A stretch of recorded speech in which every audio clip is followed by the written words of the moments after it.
what is the conversation like around not having a constitution or the Constitution, being the Torah? I mean, that's when you mentioned that last week, I guess I never really realized that was the case. It's a And that little strikes secret that me. we keep quiet. And the question is why? I mean, the obvious answer to why that is because the way that we frame countries that use religious texts as legislative documents, as legal documents, is Sharia law. That's a bad thing. That's despotic. That's how can you have equality in a state where law is metered out on the basis of religion that not everybody in the state subscribes to? Well, I don't want to confuse and say that that is the text that is being used for the Supreme Court, but that's not the case. But what it is essentially the deal was we're not going to actually create any new constitution because that's the one that really is the foundation for the Jewish people. That's not necessarily used though in adjudicating Supreme Court issues. But I'll tell you, to your question, because it's a failure, right? It's a total democratic failure. To not have a constitution, set guidelines, rules of the road, rule of law, separation of powers, checks and balances, the things that we totally take for granted until somebody tries to launch an insurrection, of course, but we basically take for granted here. Those are now, and I'm kind of intrigued by it. The right-wing commentators in the United States, the pro-Israel side, are starting to say, we need to have a constitutional convention. Okay, interesting. Because up till now, the right wing is basically saying we need to have judicial reform and push out the Supreme Court.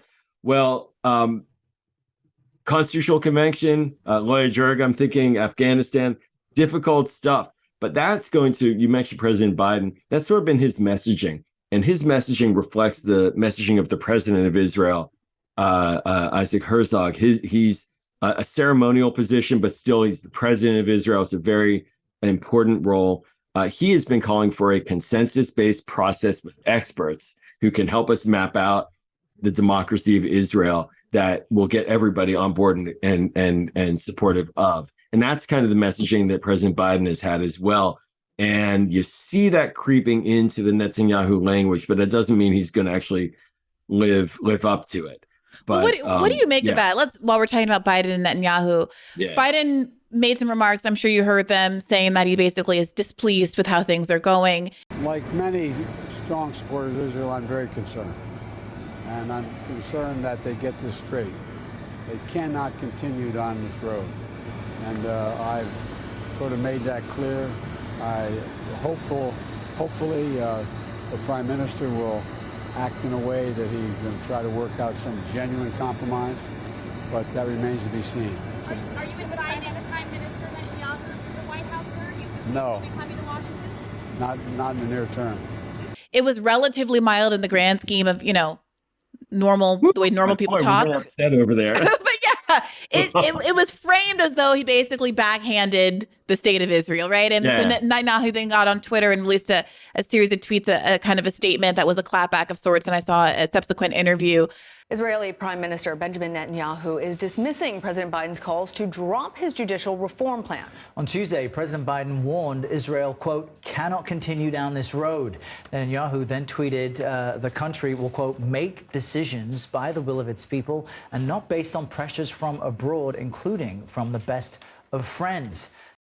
Israel and the United States have had their occasional differences, but I want to assure you that the alliance between the world's greatest democracy and a strong, proud, and independent democracy, Israel, in the heart of the Middle East, is unshakable.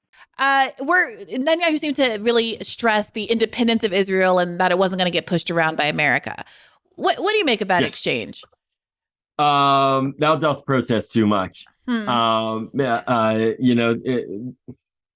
have a lot of thoughts on this one. I'll try to break it down. First and foremost, Prime Minister Netanyahu is one to talk when it comes to meddling in the politics of foreign countries. When I served at the State Department in the Obama administration, I remember quite well when he organized a visit to the House floor with Speaker Boehner behind the back of President Obama to denounce President Obama's signature foreign policy achievement, the Iran nuclear deal.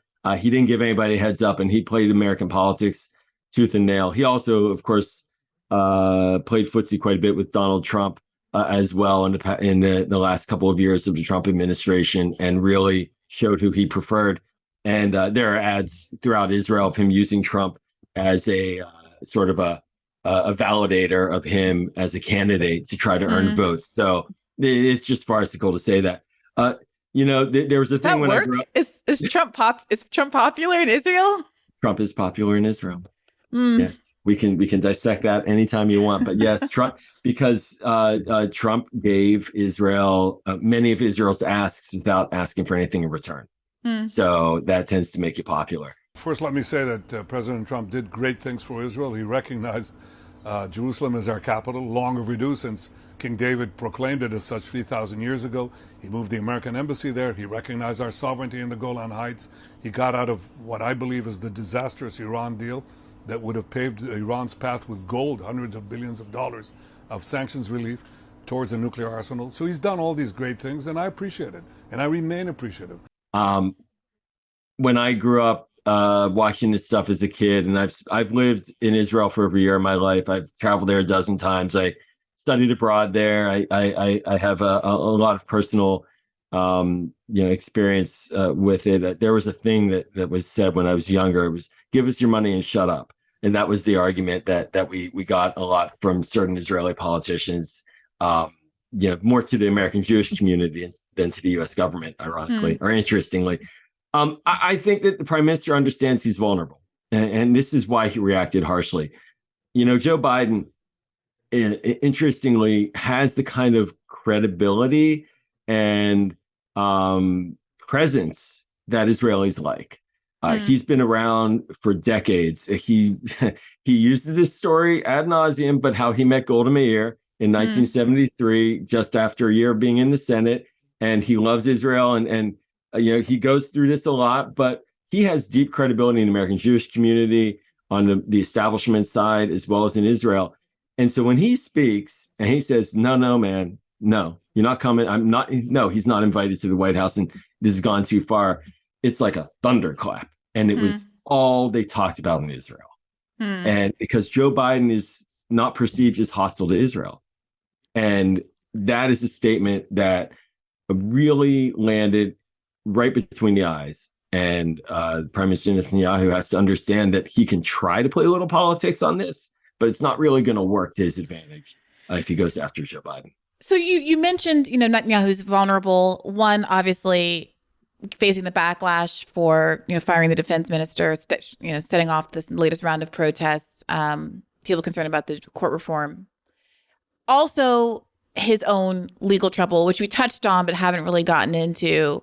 Can you speak to that a little bit more? What's going on there? Are we is it gonna have more solidarity of interest with Donald Trump as they both face down potential frog marches and fingerprinting and mugshots and all the other things that people are salivating over on MSNBC? What is likely to happen there, and what role do you think his legal troubles are playing in the posture of all of this judicial reform? Michigas. Michigas. Oh, you warmed my heart. I gotta say, you were prepping right. I'm looking for another word because I know I have a habit. I don't know if it's from I don't know what my issue is, but I love me a good Yiddish turn of phrase. But yeah, what's going on here? By the way, as a Jew, I got to say, like we just, we love our humor. We love to laugh. The more painful it gets, the more insane jokes we make. You warmed my heart, Brie. You really did. I'm going to have to throw some Yiddishkeit in here. Look, first of all, Israel has already had a prime minister sent to jail. Ehud Olmert went.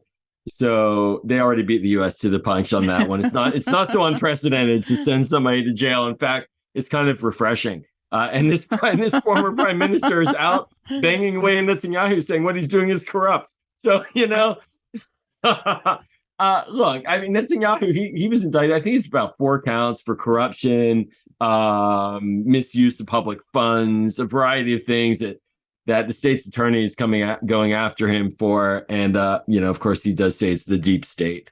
going. Well, what kind of corruption? Where have you heard What kind that, of the deep misroute? state?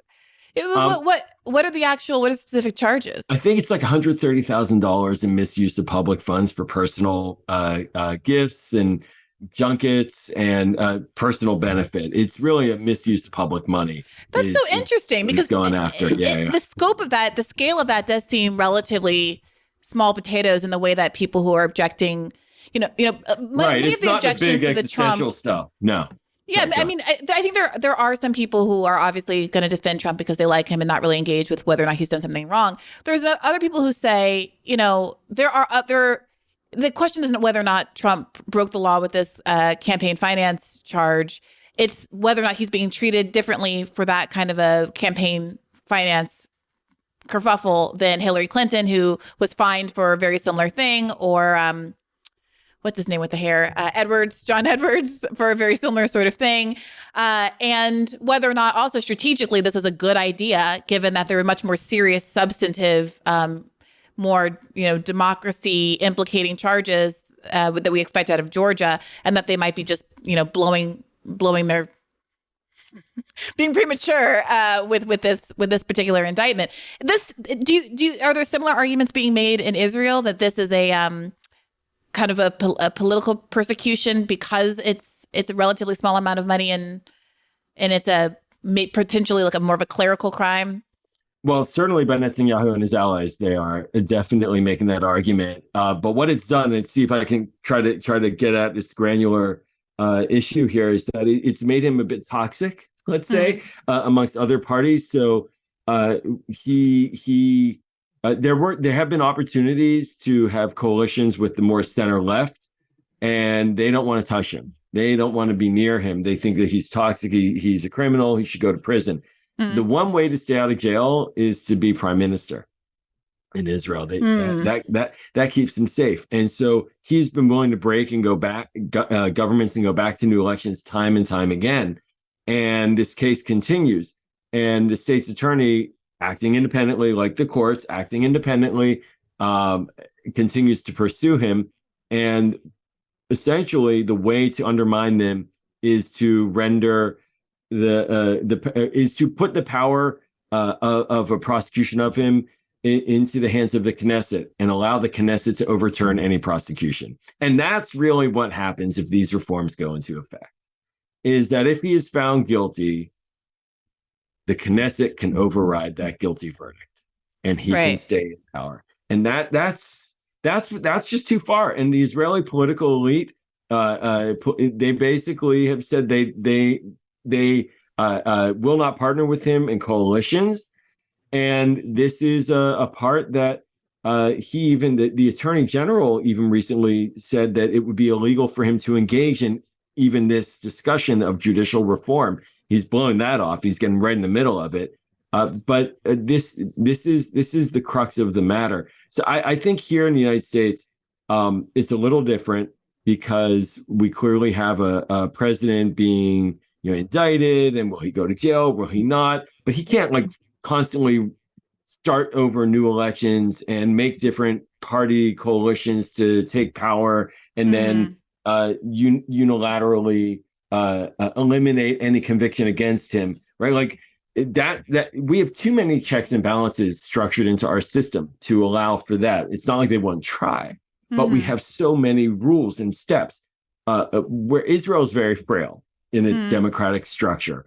It really is in many ways dependent upon the goodwill of the people in those positions, because anybody could have at any time proposed a takeover of the courts if they wanted to, but nobody would.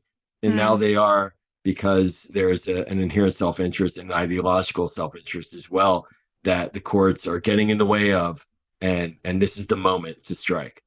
Well, I had read some report that was saying that even Netanyahu's between a rock and a hard place at this point, and that the conservatives that are really pushing this court reform wouldn't let him back down if he wanted to. That basically the coalition he's put together is contingent on him pursuing this path, even if it ends up being at his own detriment politically at a certain point.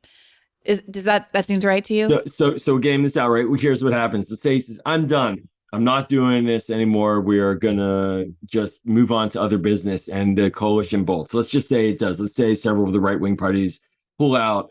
The coalition collapses. They have to go to new elections. Now, let's say Netanyahu comes up with the same formula now. He then can't have that far-right coalition, so he has to go to the center-left. But they won't work with him. Yeah, I was reading that they just don't trust him. They don't trust him. He's under indictment. He's the head of the Likud party, which is the number one party in terms of size in the Knesset. The Likud party leaders underneath him don't want to throw him out. So it is a mess of his own making. In many ways, this is the sort of nightmarish culmination of far-right politics and cavorting to the settlement right wing of Israeli politics and allowing it to kind of take over. And it's this paradox. It's really strange. It's like Ben-Gvir is almost like a Marjorie Taylor Greene type in Israeli politics. Like he's an extremist, a marginal figure that nobody really wants to be associated with. And then like overnight, he's setting the agenda for the party in power, the House Republicans in our case. Marjorie Taylor Greene is the guiding light of their thoughts. Right. Yeah. Well, she's getting her rehabilitation treatment on, what was it? 60 Minutes interview. Right? Yeah. I just love her anti-Semitic rants and raves. I hope they ask about that. Right. I mean, and this is, so she's getting rehabilitated. Itamar Ben-Gvir is in the government, and these people now set the agenda, and it's almost like don't cross them. Right. So would Kevin McCarthy cross Marjorie Taylor Greene? Doubtful. And no, I mean we saw it all play out over the force the vote. No. No, right. No. And this is so for Israeli people who support democracy in Israel, people who are supporting the rule of law. This is why they're coming out. They're coming out because there's absolutely deep frustration with this bizarre paralysis of government coalition formation, multiple elections over the last 5 years, nothing resolved. Continued uncertainty and insecurity in the region in terms of the Palestinians in Iran and near Syria and Lebanon. There's a lot of always hot war stuff happening. And then they see a far-right coalition of Orthodox extremists, many of whom didn't serve in the Israeli Defense Forces, trying to shove their views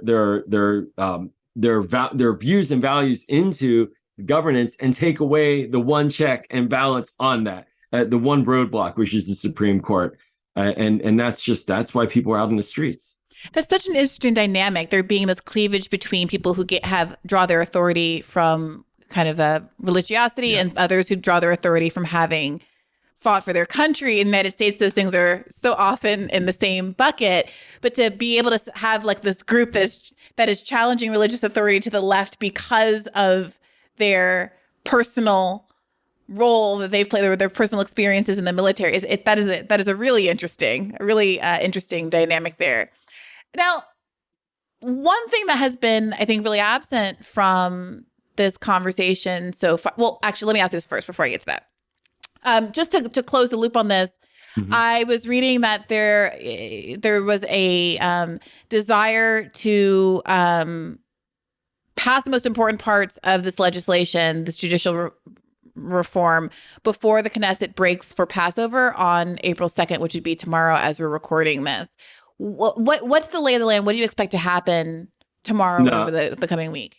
No, Passover is like Christmas week here. It's not going anywhere until the end of the month at a minimum of April. I see. It's been paused. It's been paused through this period, this Holy Week period.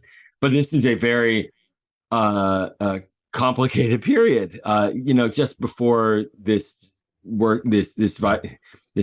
dynamism on the judicial reforms and the protests, there were a lot of meetings by the Biden administration with Jordan and Egypt and Israel and the Palestinians to figure out how to make sure that the place doesn't explode during Ramadan and Passover, which is basically now. So the legislation paused, but a lot of other things that are on people's mind in Israel right now. But I do think that they are negotiating right now. They're having meetings. The president of Israel, Herzog, is convening and trying to get the different parties to talk So there's this debate now happening, which is some say we should not have any movement, period, whatsoever. And then there are others saying, let's have a consensus-based reform and allow for some changes. And there is still a split about that, just say no, or maybe there is something that we can have. And then there's now this third argument about let's go deeper, let's have a constitution.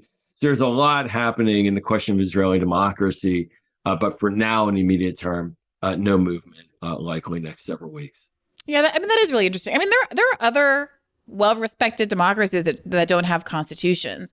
So, how much is it a conversation about do we need a constitution, and how much is it that we need a placeholder to create some distance between the idea that it is a religious document, and how much is it that we need checks and balances and perhaps some kind of bicameral legislature or something else to stand. I mean, it is a really fascinating conversation to be having, especially in an established democracy, as opposed to the kind of efforts to recreate from scratch in places that have been devastated, oftentimes because of U.S. intervention. But never mind, that's neither here nor there. The part of this conversation that has been kind of unspoken throughout all of this is the role of Palestine. And